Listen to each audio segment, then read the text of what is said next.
जय हिंद दोस्तों, स्वागत है एक बार फिर से आप सभी का आपके यूट्यूब चैनल पे। मॉडर्न हिस्ट्री का ये हमारा 9th पार्ट होगा, यानी कि 8 पार्ट कंप्लीट इसका हमारा पहले भी हो चुका है।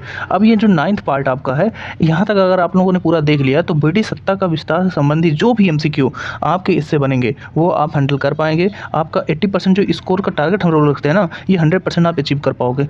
तो ये कंप्लीट वीडियो पूरी देखिएगा, पूरी ये सीरीज जो है 9 पार्ट की, ये पूरा देखिएगा। ब्रिटिश सत्ता का विस्तार से जो भी क्वेश्चन मॉडर्न हिस्ट्री का आपका बनेगा सब कर पाओगे। तो क्या सभी ये लोग तैयार हो? तो चलिए शुरू करें आज का ये पार्ट हमारा। सबसे पहले आप लोग देखेंगे यहाँ पर ये क्वेश्चन, पहला क्वेश्चन आपके सामने इस तरह से है।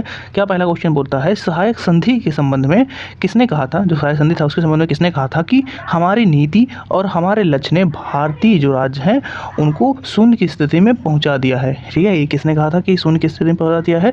तो ब्लेजली ने ही किया था। आपका क्या है, सहायक संधि का संबंध उसी से हुआ है। तो जब ब्लेजली का संबंध उससे है तो वही उसी की नीति थी। तो ये राइट आंसर आपका ऑप्शन नंबर ए हो जाएगा कि उसने ही कहा था सहायक संधि के बारे में ऐसा कि इनकी जो स्थिति है जो कि शून्य स्थिति पहुंच जाएगी। तो बढ़ते हैं नेक्स्ट क्वेश्चन की तरफ। नेक्स्ट क्वेश्चन देखेंगे, बोला जाता है कि सहायक संधि के संबंध में किसने कहा था। ठीक है, स्थानीय जो राजा हैं, ठीक है, स्थानीय जो राजा का अस्तित्व है उस दिन पूरी तरह से समाप्त हो जाएगा जिस दिन वे कंपनी द्वारा सुरक्षित बने या कंपनियों की सहायक संधि जो है स्वीकार किए। तो किसने कहा था ये आपको बताना है। तो ऑफकोर्स ना ही ब्लेजली कहेगा, ना डैडलर्जी कहेगा, ना ही मुनरो कहेगा, क्योंकि ये सब अंग्रेज थे। तो इसमें ऑप्शन आपका भी यही बचता है, कार्ल मार्क्स जो है इनके द्वारा ही कहा गया था कि जब कंपनी ने क्या क्या सुरक्षा किसी देश को, मतलब किसी भी जो है स्थानीय राजा को पहुंचाया तो उसका अस्तित्व समाप्त हो जाएगा। तो ऑप्शन नंबर भी यहाँ पर सही होगा। नेक्स्ट क्वेश्चन आपके सामने कुछ इस तरह से है। नेक्स्ट क्वेश्चन क्या कहता है देखेंगे, इसमें भारत में सहायक संधि का जन्मदाता या आविष्कारक जो है वो किसे माना जाता है। तो ये 4 ऑप्शन दिए हुए हैं। तो इसमें से आप ब्लेजली और डलहौजी में सोचते होंगे कि इन्हीं का ऑप्शन होगा, लेकिन ऐसा नहीं है। यहाँ पर फ्रांसीसी जो गवर्नर थे डुप्ले, उनके द्वारा इनका जन्मदाता माना जाता है या उन्होंने इसका आविष्कार किया था। तो ये याद रखिएगा कि इसे जो है क्या हुआ था, फ्रांसीसी गवर्नर जो था डुप्ले उसके द्वारा हुआ था, याद रखेंगे। ठीक है, नेक्स्ट क्वेश्चन आपके सामने है कि संधि को, जो सहायक संधि थे, सहायक संधि को सुनिश्चित एवं व्यापक रूप प्रदान किसने किया था। तो किसने था जो इसको ज़्यादा स्तर पर बढ़ाया था। तो डुप्ले ने तो भले शुरू किया था, लेकिन व्यापक स्तर जो प्रदान किया था वो अंग्रेजों ने, यानी कि लॉर्ड ब्लेजली जो था। ब्लेजली लॉर्ड और लगाने की जरूरत भी नहीं इन लोगों के। तो सहायक संधि जो था उसमें जो है इसको बहुत स्तर पर बढ़ाने का काम किया ब्लेजली ने किया था। तो याद रखेंगे। ठीक है, 1805 तक ब्लेजली रहा था, कब 1798 में जब आया था तब उसमें जो है यहाँ तक ये रहा था। तो ये इंपॉर्टेंट है, ये भी याद रखेंगे। ठीक है, चलिए। और अगर पूछ भी लिया जाए कभी कि किसने स्वीकार किया था, तो हैदराबाद के निजाम ने सबसे पहले स्वीकार किया था, ये भी याद रखेंगे। नेक्स्ट आपके सामने कुछ सूचियाँ दी हुई हैं, इन सूचियों को मिलाना है आपको। पिंडारियों का दमन जब पूछा जाएगा, परीक्षा में पूछा जाएगा कि पिंडारियों का दमन कब हुआ था, तो पिंडारियों का दमन आप बताएंगे। तो आपको इसमें याद रखना है कि हेस्टिंग जो थे इन्हीं के समय पिंडारियों का दमन हुआ था। तो एक जो मिलाएंगे। फिर प्रथम आंग्ल युद्ध किसके समय में हुआ था, ये जब पूछा जाएगा तो आप बताएंगे एम्सर्ट जो थे इसके समय में प्रथम आंग्ल बर्मा युद्ध हुआ था। ठीक है, फिर जो ठगों का दमन था हमने बताया था कि विलियम बेंटिक ने करवाया था। ठीक है, किससे करवाया था ये आप कमेंट करके बताइए, पिछली वीडियो में हम बता चुके हैं। और फिर जो मैकाले की शिक्षा नीति थी वो विलियम बेंटिक के समय में जो है नीति का प्रस्ताव आया था। तो ये याद रखेंगे। तो चारों ऑप्शन जो है किससे मिल रहे हैं, सेकंड से। तो ऑप्शन नंबर ए यहाँ राइट हो जाएगा, इसी से सब कुछ मिल रहा है। नेक्स्ट क्वेश्चन आपके सामने, ये भी एक सूची है। देखिए 2 सूची आपको उसमें मिलाना है।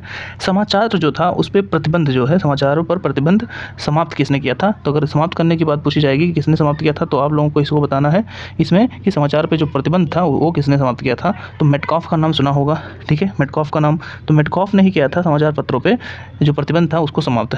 तो पहला जो है चौथे से मिलेगा, तो 4 में इसमें मिल रहे हैं, ये वाला हिस्सा एकदम खत्म हो जाता है।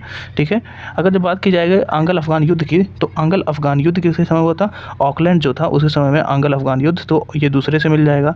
तो दूसरा भी देखिएंगे, ऑप्शन नंबर बी यहाँ पर आपका राइट आंसर हो जा रहा है। ये दोनों आपस में वैसे खत्म हो जाएंगे क्योंकि इसमें B3 से मिला हुआ है। ठीक है, इस तरह से इसको हिंदू पुनर्विवाह मिला जो है, विधवा पुनर्विवाह अगर मिलाने की बात की जाएगी तो ये किससे मिल जाएगा, डलहौजी के समय में। और आंग्ल सिख युद्ध की बात हार्डिंग के समय में। तो यहाँ से आराम से इसको मिला पाएंगे।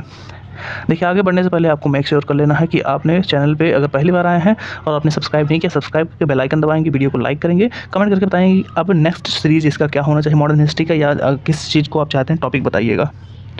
अब नेक्स्ट क्वेश्चन आपके सामने है। यहाँ पर देखेंगे गोद प्रथा का प्रतिबंध लगाने वाला गवर्नर जनरल, ठीक है, कौन था। गोद जो प्रथा थी, ठीक है, गोद प्रथा अब नहीं लिया जाएगा। ठीक है, अब जो है अब कोई ऐसा राजा नहीं होगा जो गोद लगे अपना राज्य वंश चलाएगा। जिसका वंशज नहीं है राजा वो नहीं बना पाएगा किसी और को। तो इसको किसने किया था? याद है, डलहौजी किया था, झांसी की रानी वाला फिर मूवी कभी किसी ने देखा होगा तो याद होगा, डलहौजी ने ऐसा किया था। तो ये चीज़ याद रखेंगे कि गोद लगा जो लेने वाली प्रथा थी उसको खत्म कर दिया गया था कि कोई अब खुद के ही पुत्र को ही कोई दत्तक पुत्र नहीं ले सकता है, ठीक है, खुद के ही पुत्र को अपना राजकुमार बनाएगा या राजा आगे बनाएगा। नेक्स्ट क्वेश्चन है इस तरह से, यहाँ बोला जाता है डलहौजी के, ठीक है, जब्ती का सिद्धांत यानी कि गोद प्रथा का प्रतिबंध को जो शिकार होने वाला, ठीक है, प्रतिबंध लगाया था उसने, उसका शिकार होने वाले जो राज्य थे वो इस तरह से आपको दिए हुए हैं। कौन कौन राज्य को किस तरह से उसने किया था, तो याद रखेंगे हमने बताया था इसमें सबसे पहले किसको हड़पा था? सतारा को हड़पा था, फिर दूसरे नंबर पे संबलपुर, फिर तीसरे नंबर पे आता है जयपुर, फिर चौथे पे जो है आपको मतलब देखेंगे, ठीक है, इन दोनों को कि आपका बघाट, फिर उदयपुर, झांसी और नागपुर को लास्ट में हड़पता है। तो ये सीक्वेंस ऐसे आप जैसे दिख रहे हैं वैसे ही आपको लगाना है। सतारा पहले नंबर पे, फिर उसके बाद संबलपुर और जयपुर को, फिर तीसरे नंबर पे ये बघाट को, इसके बाद उदयपुर आपका, फिर झांसी और नागपुर को हड़पता है। तो ऑप्शन नंबर यहाँ पर फर्स्ट जो है सीक्वेंस सही है कि एक सीरियल से ये नाम इनके दिए हैं, याद कर लीजिएगा कि सतारा को पहले, नागपुर को बाद में, नागपुर से पहले झांसी को। इस तरह से क्वेश्चन याद करेंगे तो परीक्षाओं में बहुत ज़्यादा हेल्प मिलेगी। नेक्स्ट क्वेश्चन फिर से 2 सूचियाँ दी हुई हैं, ठीक है। संगोली की संधि अगर जब पूछी जाएगी संगोली की संधि कब हुई थी, तो आपको बताना है कि 1816 में आपका संगोली की संधि हुई थी। तो A1 से मिलाएंगे, इसका 1 से मिलाएंगे, तो A1 किस में है? सिर्फ एक ही बचता है, देख सकते हो ऑप्शन नंबर बी में मिल रहा है, यही सही होगा और सब गलत, ठीक। चलेंगे नेक्स्ट क्वेश्चन की तरफ, एक बार इसको मिला भी लेते हैं हम लोग, ठीक है। अंगल प्रथम जो अंगल बर्मा युद्ध था, अगर इसकी बात की जाएगी तो यहाँ पर आप बी में देख पाएंगे। फिर द्वितीय का आप देखेंगे, द्वितीय बर्मा अंगल आपका 1852 में, और तृतीय अंगल हो 85 में, 1886 तक हुआ था, ठीक। नेक्स्ट क्वेश्चन की तरफ बढ़ेंगे। नेक्स्ट क्वेश्चन आपके सामने इस तरह से है। नेक्स्ट क्वेश्चन में कथन दिया हुआ है, 2 कथन। देखिए ये क्वेश्चन आपको यूपीएससी लेवल का क्वेश्चन दिख रहा है, और आज जो 28 मतलब आज 29 तारीख है, तो 28 तारीख की डेट में जो यूपीएससी का प्री का एग्जाम हुआ था उसमें ऐसे ही क्वेश्चन की केवल एक सही है, केवल 2 सही है, दोनों सही है, दोनों नहीं सही है, इस तरह के ऑप्शन दिए गए थे। तो बहुत ही इस तरह से हार्ड हो जाता है, ठीक है। इसमें जब का स्टेटमेंट अगर पूरा कंफर्म नहीं है तो आप नहीं सॉल्व कर पाओगे। तो ध्यान से स्टेटमेंट को पढ़िएगा। स्टेटमेंट क्या कहता है? रॉबर्ट क्लाइव बंगाल के प्रथम गवर्नर जनरल थे, ठीक है। थोड़ा हल्का ही नॉर्मल है। प्रथम गवर्नर जनरल रॉबर्ट क्लाइव थे। क्या ये सही है? आप लोग को लगता है कि प्रथम गवर्नर जनरल थे? वो तो गवर्नर जनरल नहीं थे बल्कि गवर्नर थे। फिर इसके बाद विलियम बेंटिक भारत के प्रथम गवर्नर जनरल थे। क्या ये सही है? ऑफ कोर्स, ठीक है। तो कौन सा सही है? केवल दूसरा वाला सही है, पहला वाला नहीं सही है। तो यहाँ पर आपका राइट आंसर होगा केवल 2, ठीक है। केवल 2 सही है और कोई सही नहीं है, ठीक। इंपॉर्टेंट है, याद रखेंगे। इसके बाद नेक्स्ट क्वेश्चन है, यहाँ पर देखेंगे पंजाब के जो राजा थे रणजीत सिंह की राजधानी कहाँ थे? तो ऑफकोर्स उनकी राजधानी आपको कहाँ है? लाहौर लगानी है, क्योंकि यहीं पर था, ठीक है, सबको पता है। चलिए नेक्स्ट क्वेश्चन की तरफ बढ़ते हैं। नेक्स्ट क्वेश्चन है कथन, आपको देखिए निम्नलिखित में कौन सा दिल्ली में, ठीक है, याद रखिएगा, कथन ध्यान से पढ़िएगा क्योंकि इंपॉर्टेंट है। कौन सा निम्नलिखित में से कौन सा दिल्ली जो है, दिल्ली में नादिर शाह के सैन्य अभियान जो था, सैन्य अभियान की सफलता के लिए संभव कारण नहीं था? इसमें से कारण दिए हुए हैं जो उसके अभियान थे उसके जो है संभव कारण नहीं था, इसकी वजह से वो दिल्ली पर आक्रमण कर पाया था, सफल अभियान उसका हुआ था, ऐसा नहीं हो सकता। कारण आपको 4 दिए हुए हैं, ध्यान से पढ़िएगा। कमज़ोर मुगल सम्राट, ये ऑफकोर्स कारण थे, ऑफकोर्स ही रहेगा। तो ये उत्तर पश्चिमी सीमांत में मजबूत रक्षा का भाव, हाँ, अगर रक्षा का भाव ना होता तो अंदर वो नहीं आ पाते हैं। फिर दूसरा, दिल्ली की रक्षा के लिए, ठीक है, विलम्ब से तैयारी, दिल्ली की रक्षा के लिए वो लोग तैयारी कोई कर नहीं पाए, विलम्ब कर दिए। नेक्स्ट है आक्रमण सेना द्वारा बेहतर सैन्य प्रौद्योगिकी का प्रयोग। अगर ये ऑप्शन, यही ऑप्शन आपका सही होगा। इस ऑप्शन से आपको लगाना होगा कि जो आक्रमण सेना द्वारा बेहतर अगर जो सैन्य प्रौद्योगिकी का प्रयोग हुआ होता, तो ये प्रयोग जब अच्छा से टेक्नोलॉजी करेंगे तो वो कारण कैसे बनेगा भाई? आक्रमण उनके सफल होने का हमारा जो है, ठीक है, तो याद करेंगे कि ये चीज़ आपका राइट हो जाएगा ऑप्शन, ठीक है, डी। तो आगे बढ़ते हैं। अगला क्वेश्चन आपके सामने देखिएगा, कुछ इस प्रकार है। केरल के राजा, केरल के जो राजा थे कौन थे? ठीक है, आप जानते हैं मार्तांड जो वर्मा थे, ठीक, केरल के राजा थे। मार्तांड वर्मा के बारे में कुछ कथन दिए हुए हैं, उसको बताइए कौन सा सत्य नहीं है उनके बारे में, ठीक है। तो आपके ऑप्शन जो दिए हुए हैं उनसे जो त्रावणकोर था ना, त्रावणकोर का पर शासन किया था उन्होंने, ठीक है, ठीक है। तो ये आपका फिर उन्होंने क्या किया था? सामंतों का दमन किया था। ये 4 ऑप्शन दिए हुए हैं। फिर इसके बाद तीसरा देखेंगे, इसमें उसने मजबूत और आधुनिक सेना गठित किए थे, ये क्या हो सकता है? फिर उसने शांति बनाए रखने के लिए यूरोपीय अधिकारियों को भारी रिश्वत दी।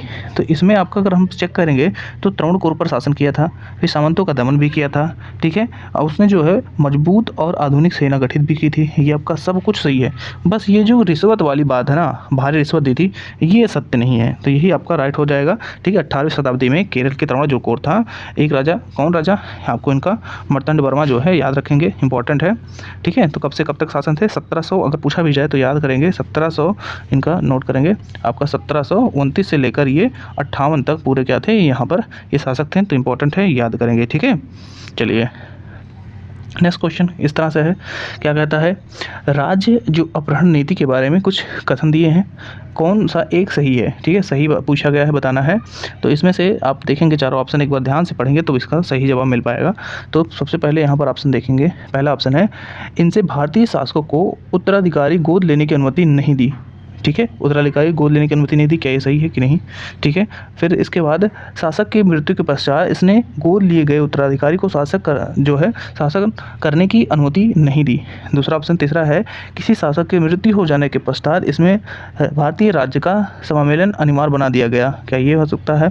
ठीक है, इसने भारतीय राज्य का सम्मेलन, ठीक है, अनिवार्य बना दिया यदि उत्तराधिकारी को गोद लिया जाना ब्रिटिश प्राधिकारी द्वारा अनुमोदित ना हुआ हो। तो ये चार ऑप्शन है, तो इसमें से आपका जो राइट आंसर हो जाएगा वो ऑप्शन नंबर डी हो जाएगा। सिर्फ यही ऑप्शन आपका यहाँ पर सही होता है और ये गलत हो जाएंगे, कोई उत्तराधिकारी गोद लेने की अनुमति नहीं दी गई, ये गलत है। ठीक है, तो याद रखेंगे इनमें से। फिर इसके बाद आपका शासक की मृत्यु के पश्चात गोद लेने में, ये भी गलत है, और ये मृत्यु के बाद जो भारतीय राज्य का सम्मेलन अनिवार्य बना दिया, ये भी गलत है। तो राइट आंसर आपका डी हो जाएगा, ये याद रखेंगे। इसने भारतीय राज्य जो थे उनका सम्मेलन अनिवार्य बना दिया था यदि उत्तराधिकारी को गोद लिया जाना ब्रिटिश प्राधिकारी द्वारा अनुमोदित ना हुआ हो। ठीक है, तो ये चार ऑप्शन थे, इसमें आप वो कर लिया होगा। नेक्स्ट क्वेश्चन देखिए, यहाँ पर कुछ इस तरह से है, प्रथम जो आंग्ल मैसूर युद्ध था आपका याद है आप लोगों को कब हुआ था? ठीक है, कौन विजित हुआ था? इसमें कौन विजित, स्टेट पीसीएस में देखिए पूछा गया है यूपी के, तो इसमें बताइएगा कि कौन विजित हुआ था। तो आपको पता है टीपू सुल्तान के जो पिता थे, ठीक है, हैदर अली, ठीक है, उनको इसमें विजय प्राप्त हुई थी प्रथम आंग्ल मैसूर में, द्वितीय में इनकी मृत्यु हो जाती है। तो इंपॉर्टेंट यही है आपका, ऑप्शन नंबर बी जो है सही हो जाएगा, ये बहुत इंपॉर्टेंट है, पूछा भी जा सकता है कि हैदर अली का मृत्यु जो है कब हुआ था? तो दूसरे आंग्ल युद्ध में जो हुआ था। ठीक है, 84 तक युद्ध चला था, वो 82 में जो है मृत्यु हो गई थी, 1782 में। ठीक, आगे देखेंगे, आगे आज का हमारा जो टॉपिक है यहीं पर होता है खत्म। सब्सक्राइब कर लीजिए जिन्होंने नहीं किया, लाइक कर दीजिए, शेयर करिए अपने फ्रेंड्स में, और कमेंट करके बताइए कि आपका नेक्स्ट जो टॉपिक है, नेक्स्ट टॉपिक आप किस पॉइंट चीज़ पे चाहते हैं, कौन सा टॉपिक होना चाहिए आपका, चाहे हिस्ट्री हो, चाहे पॉलिटी हो, चाहे जियोग्राफी, जिसमें बताइए कि जिसमें ज़्यादा लोगों ने वोट होगा उसी को वीडियो बनाया जाएगा। तो मिलते हैं अगली वीडियो में, तब तक के लिए जय हिंद।